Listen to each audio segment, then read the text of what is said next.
Ces vieux intercités arrivent en bout de course. Sur les lignes Paris-Caen-Cherbourg ou Paris-Rouen-Le Havre, les trains normands Omnéo les remplaceront en 2020. Ce week-end, la région dévoile leur futur design grâce à la réalité virtuelle. Les nouveaux trains, c'est complètement c'est autre chose, hein. C'est la gamme au-dessus par rapport à ce qu'on connaît actuellement, quoi, hein. Donc le confort, l'espace, les couleurs, enfin tout, ouais, c'est magnifique, oui. Un renouvellement très attendu, une promesse de la région.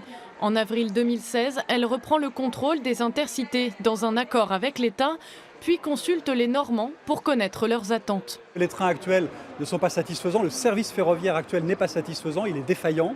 Et donc les trains sont souvent sales, les toilettes sont parfois fermées. Ça m'est arrivé encore hier dans le train, donc je peux en témoigner. Et puis il y a très peu de services à bord. C'est l'État qui engage les 720 millions d'euros nécessaires à la construction. Plus de place pour les vélos, des espaces pour prendre un café et le Wi-Fi, mais surtout des wagons à 2 étages pour transporter jusqu'à 470 personnes dans une rame.